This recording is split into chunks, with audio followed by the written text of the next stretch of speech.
Hi everybody, I'm Kat Scheffler and this is Coxtalks, a channel all about the ins and outs of coxing. So if you have any questions, please send them to me. I'm going to try to put different videos up on YouTube, Facebook, Instagram. I don't really know how much I can use that for videos, but Facebook I can do live videos. So if you have any questions that you want to see in real time, you can send them there.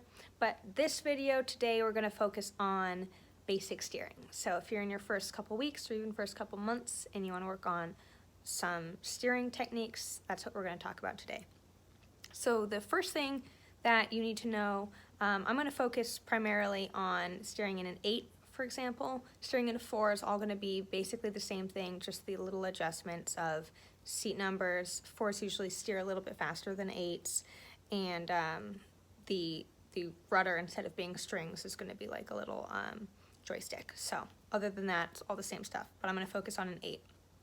So in an 8, we have our port and starboard. If you're a coxswain that's moved from rowing, just remember that now all the sides are opposite.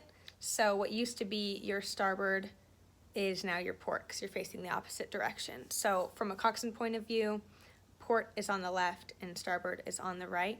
We can remember that alphabetically, so left to right, port, then starboard. If we want to move to port, and even if you don't remember which side is called which, you can see that you want to move to your left. You're going to push the rudder in that direction. So in an 8, we have little strings that attach to the rudder, and we can push in the direction that we want to go. So it's opposite of maybe like sailing or something, but it's more similar to driving a car, where you're going to steer into the direction that you want to go. So if you push to the right, you're going to turn towards the right. And then if you push towards the left, you're going to go in that direction. And you always want to come back to center, where hypothetically you should be going straight. There's always so many more factors that inhibit going perfectly straight, which is why we have to learn how to steer. Otherwise it would be super easy. So kind of one of the most general things that your coaches or coxswains will tell you in order to get you to steer better is to pick a point in the distance, and this does help.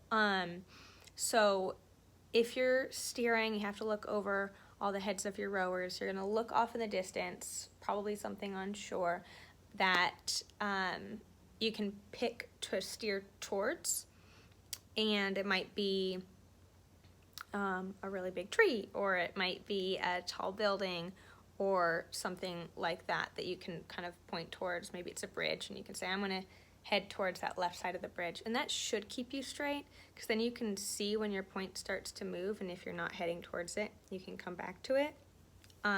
There are other things that you can do for reference and other things that you need to consider, like buoys or other boats that are near you. But that's a good rule of thumb, is to pick a point in the distance and try to stay on track towards that point so that you can tell if you're moving around or not.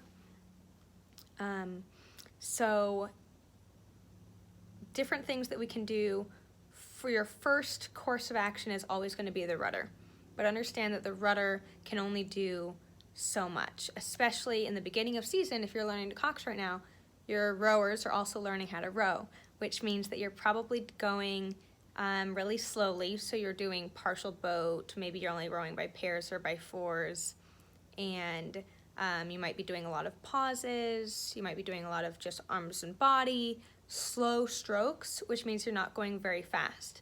So when you're not going very fast and you don't have a lot of power behind the strokes, the rudder doesn't have a lot of control. Even if you're fully 100% to port, you might not really be moving to port very fast, because the rudder's only effective if you're moving. So other things that you can do after rudder, you might have to have one side power up and the other side power down. That's going to mean that your side of the boat that you want to steer towards has to power down, have less power, and the side that is going to be pushing you away from that side and towards the point that you want to go has to increase their power. Again, if you only have 2 people rowing, it can't make that change very quickly. You know, you have to realize that saying port side power up and starboard side power down when you only have 2 rowers out of 8, you're just telling one person to power up. It might not be a super quick change, but sometimes it's okay, because if you're going really slow, hopefully you don't need to make a change really fast. And so that also brings me into the number of people rowing. That's going to be like your third course of action. If you have 4 people rowing and you're working on rudder and that's still not enough, and you've had one side power up and one side power down and that's still not enough, you're not going where you want to go and you want to get back on track, one thing you can do is change the number of people rowing within reason. You know, if you're supposed to be going by 4s, you don't want to have 7 people rowing, or you don't want to have everybody in a 4. You don't want to have one whole side rowing and the other side not rowing, because that might affect how stable you can be. But if you're in an 8 and you have stern 4 rowing, then you can add in, say, 3 seat, so one more person on starboard side. That should help you move away from starboard, because they're stronger, they're pushing away from that point, and into port side. So that would be an easy fix if you just need to have one side power up, but you can't just keep yelling, starboard side power up, because there's only so much power they can apply, especially if they're rowing by a small stroke, like just arms. There's really not a lot of power there, so powering up doesn't really mean a lot to what they're doing. But you can have, bow seat add in, and then that will definitely increase the power on one side because you have one more rower. Or if you're rowing by 6s, instead of adding in one more person, you can actually drop one person out, so then you'd still have 5 people rowing. That would help too. Or if you're rowing by all 8, which you might not be doing at this point in the season, but if you are rowing by all 8 and you're really struggling to get pointed, you could have one person drop out. So that would be probably your bow seat or your 2 seat, somebody who's back. It's going to help control the steering the most. And what that does is, if you have everybody rowing on one side and now only 3 people rowing on the other side, that's going to push you one direction. The side with more rowers, you're going to move away from. And if worse comes to worse and you're realizing that no matter what you've done, you're going in the wrong direction, always just weigh enough. These different things, they are, I say different courses of action because of how abruptly you need to turn. So rudder can help you if, say, here you've picked your point in the distance and you're realizing that you're kind of getting off point, maybe within 10 degrees, come on back. 20 degrees, maybe you can still do rudder. And once you get into, like, you're kind of edging into like 30 degrees, you're definitely going to want to have one side power up and the other side power down, or add one rower to one side, drop out a rower from the other side. But if you're getting like 45 degrees, off course, and you're supposed to be going this way, now you're going this way, you're literally taking your boat in the wrong direction. You're adding a lot of meters. You are probably heading either towards shore or to the wrong side of the traffic pattern or into another boat. And at that point, the best thing to do, rather than just be full on rudder and having one side power up and trying to drop people out, at that point, just weigh enough. You don't ever want to go in the wrong direction. You're actually going to be faster and more efficient if you stop rowing and get pointed quickly and then pick it back up again. So what we do if we weigh enough, we stop rowing, and say I'm way pointed towards starboard when I want to be pointed more towards port. what I would do is I would call weigh enough, and I would have port side hold.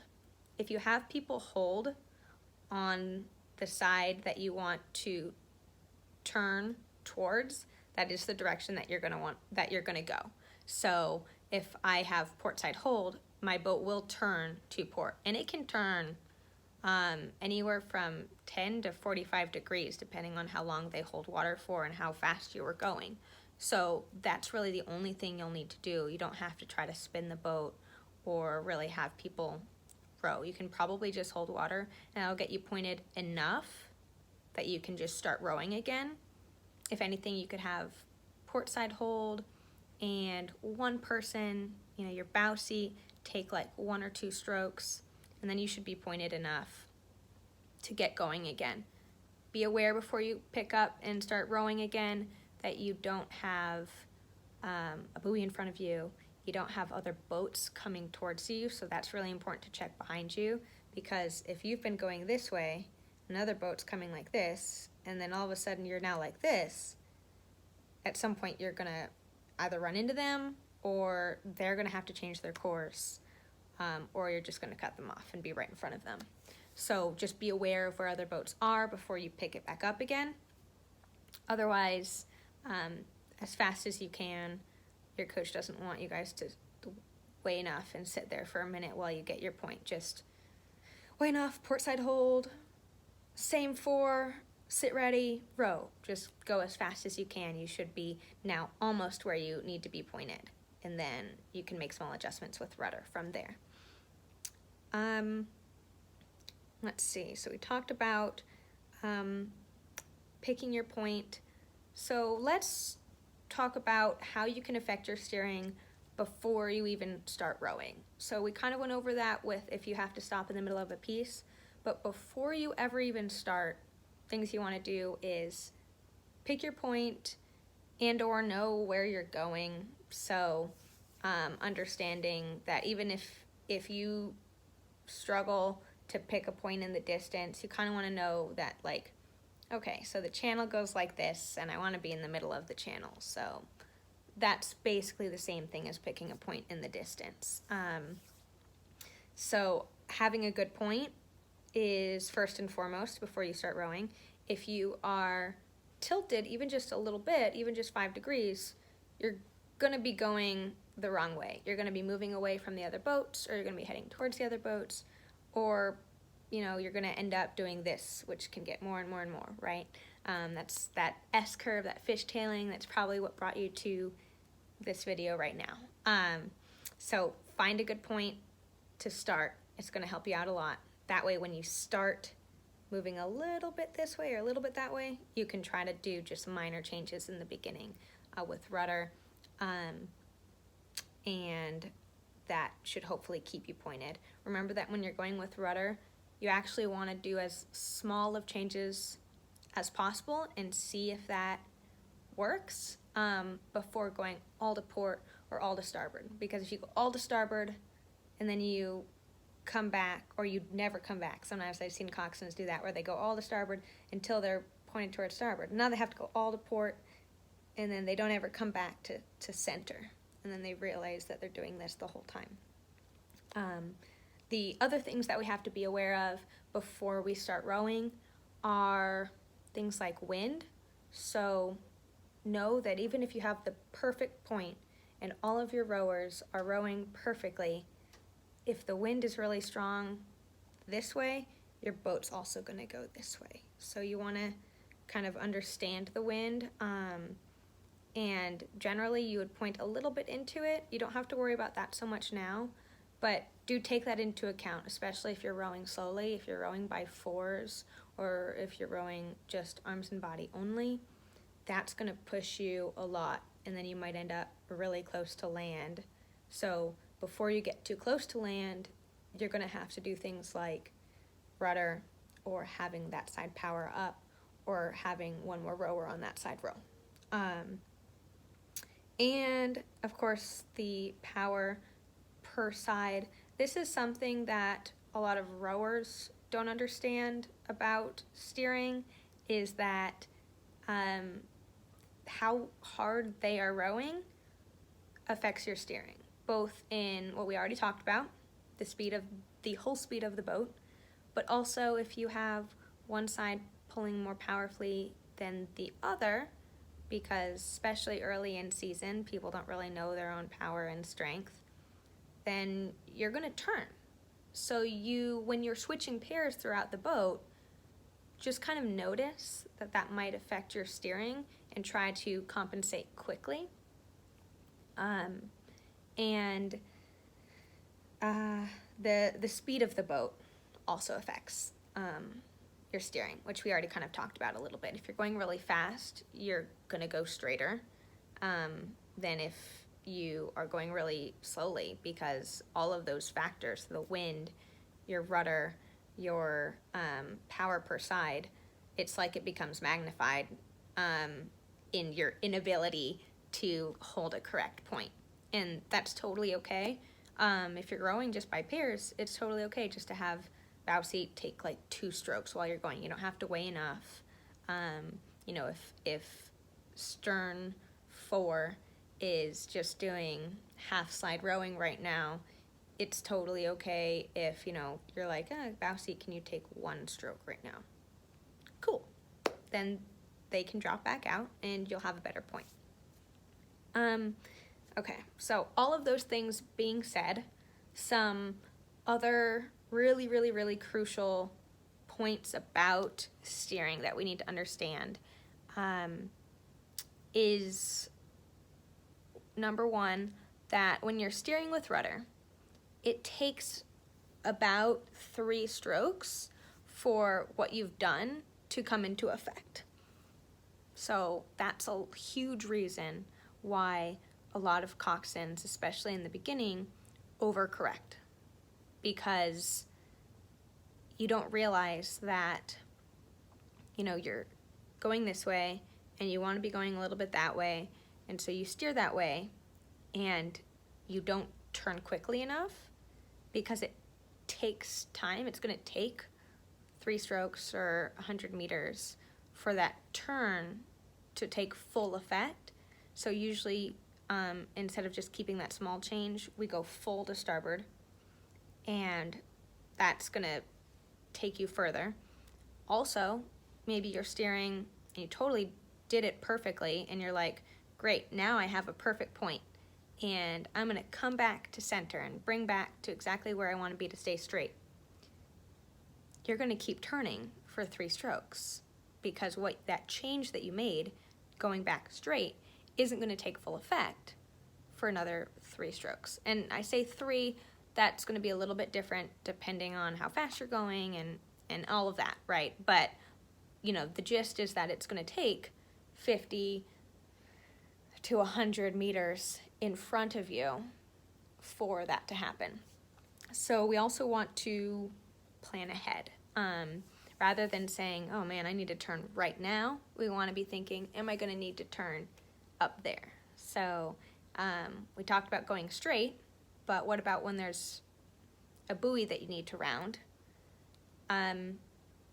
Think about that before you get to the buoy, because it's going to take 3 strokes. So you can start turning about 3 strokes before you get to that buoy. Also, with buoys,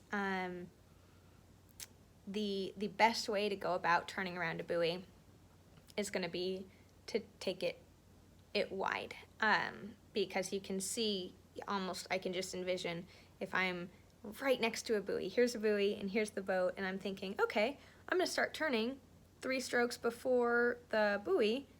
You're going to turn, and you're not going to make the full turn, but if you're right next to it, you're just going to run into the buoy or cut the buoy.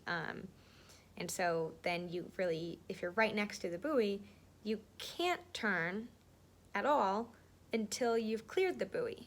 And then, we talked about it's going to take 3 strokes for that to take full effect. Then you're really, really, really, really far out here.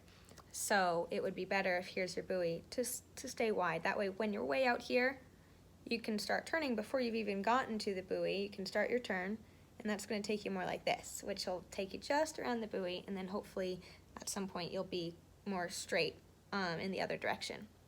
Again, be aware of other boats. that's actually my last point, is when you're steering, other than just your own steering and how straight and efficient you can be, the other thing you have to be aware of is the other boats around you. That might be paddleboarders or sailboats. I row on Mission Bay, so those are very frequent and common. The other thing is just going to be other boats on your team or on other teams that are around you also practicing on your water, because even on your own team, if you're making just the perfect turn around that buoy, but your fellow coxswain in another boat is not, and they're coming right up at the buoy, you can't turn right in front of them. As perfect of a turn as that might be, that would put you guys in danger, because they're going to head straight. That coxswain can't make a turn like that. So they're heading straight and you're turning, and you're going to make the buoy just fine, but you still can't. You kind of can't make your turn until that other coxswain does, or you can wait until they pass you and then try to turn behind them and make your turn. So always be checking behind you when you're going to make a turn. Even if you're not making a turn, it's good to know where other boats are, because sometimes you think you're going straight and you're going straight to you, but this other boat is going straight to them and you're both going straight kind of at each other. So it's good to look over your shoulder and say, oh, like there's a boat right there. I'm just going to move a little bit to port, not to full port, just like a little bit, so that you don't keep going in the direction that's going to put you right in front of them or at them soon. Small adjustments. We always want to try to make as small adjustments as possible. I think that's all I have today on steering. It was a longer video than I expected it to be, but if you have any questions about basic steering, send them to me, DM me. Again, I'm going to put this up on YouTube, but I'm also going to put this up on Facebook, because Facebook I can do live videos as well. So whatever you're watching me on, comment, DM me, let me know what you thought and if you have any questions and what my next video should be. All right, thanks.